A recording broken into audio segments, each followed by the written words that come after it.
Man, oh man, synchronicity is a powerful thing.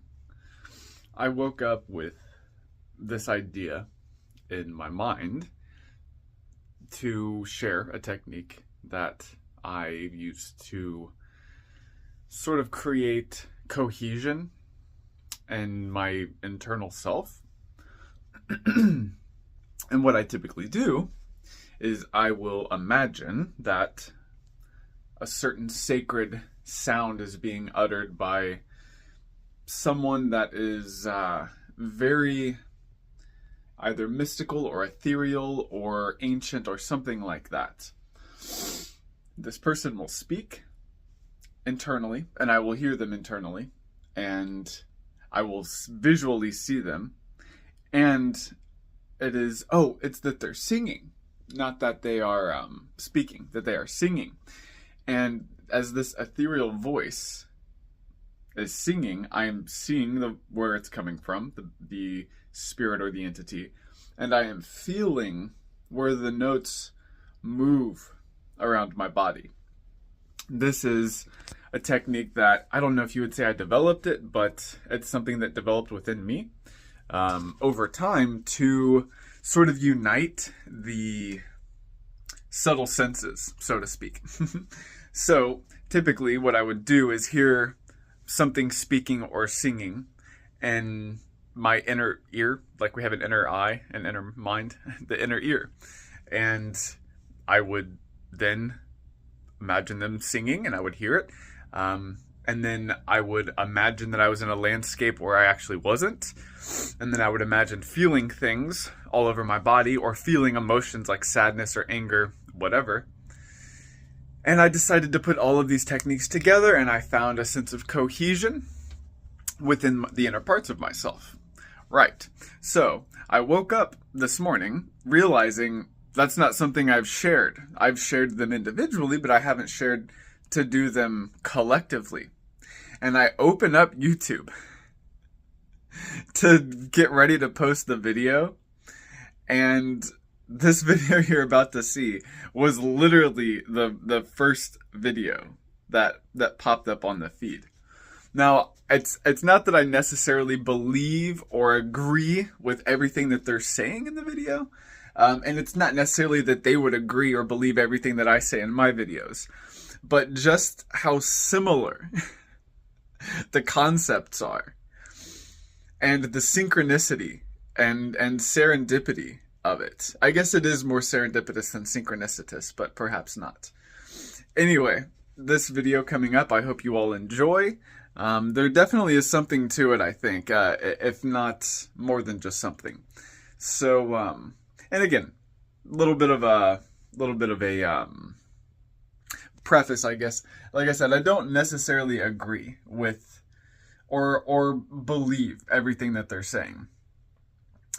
For instance, the voice in our head, the images in our mind, the hearing of it could all absolutely be happening within the brain, 100%. But even if that is what's happening, this gives us an insight.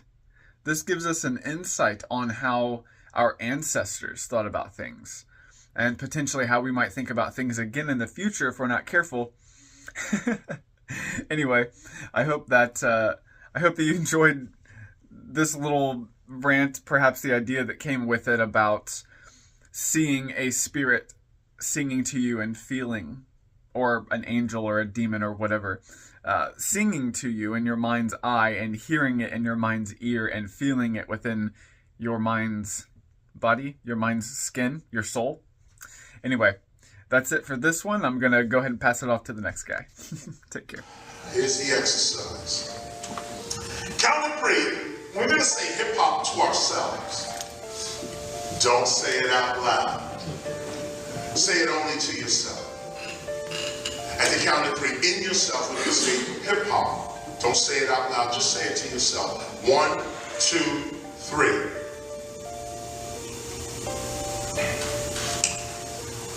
The great master would then ask you your second question after that exercise. The question would be, who just spoke? That's right. Who just spoke? Who just spoke? Let's do it again. At the count of 3, don't speak out loud, speak within yourself. 1, 2, 3. What voice is that? So. This is, you just spoke and did not move your mouth. That's the mind. Along. Take it in slow. This is 5,000-year-old techniques. When you walk into the ancient systems, Egyptian, Kushite, when you walk into the ancient Ethiopian systems, you did see know thyself on the wall before you walked into this. You saw know thyself, but that was for everybody else that didn't have knowledge. They would walk by the mystery and say, yo, they said know thyself. Wow. Nah, this is what you were supposed to do. It said know thyself. The priest would say that without moving your mouth. And you would say at the count of 3. 1, 2, 3. And right when you said know thyself to yourself, you found yourself. Because the self that spoke was not this. The Most High. This did not move. This voice did not speak, yet you spoke. Let's go further. You heard yourself speaking.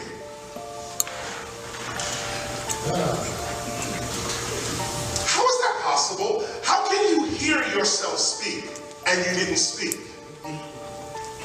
Your mouth didn't say no word. You said, and you heard it. This mouth did not speak and these ears did not hear you speak, yet you spoke and you heard yourself speaking.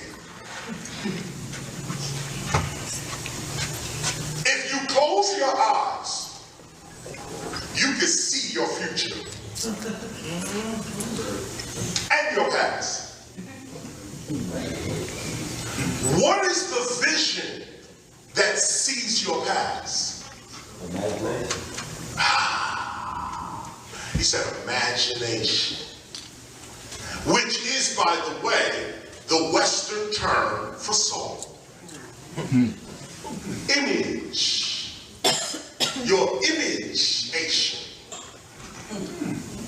When you imagine, you are projecting yourself. Yeah, you call it imagination. Some say consciousness. Some say soul. Some say inner light, inner person. Yeah, that would be true. But let's get it straight. These two eyes do not see your past, yet you see your past. These two eyes do not see your future, yet you can see a future. You see it. Imagine this. You see your future. These eyes are not seeing that. You can speak without the mouth. You can hear without the ears. We're locating the soul now. We're locating the first you. The you that projects this you. This is not KRS-One. Leg, arm, head. This is not KRS-One. KRS-One is that voice inside. This is the projection of KRS-One. KRS-One, though, is not a physical thing. It's an idea. Again, KRS-One is not the physical thing you're looking at. This is what I am projecting to you. This is what I want you to see of me. But the real me is that voice, is that sight, is that hearing that does not need the physical body to exist.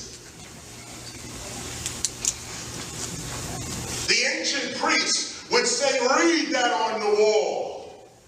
Know thyself. Don't say it out loud, say it to yourself. You would go away baffled. Know thyself. Oh, that's what. Know thyself. Not know thy body. Know thyself. What is that self? Well, you exist without the body. You have ears, you have eyes, you have a voice that's vibrant. Without this mouth, these ears, without any of this, none of this is necessary for you to exist. The ancient priests would let you know right there is no death. Because if you can speak, see, and hear now without the body, when this body drops off, you're still speaking, hearing, and seeing. That's right.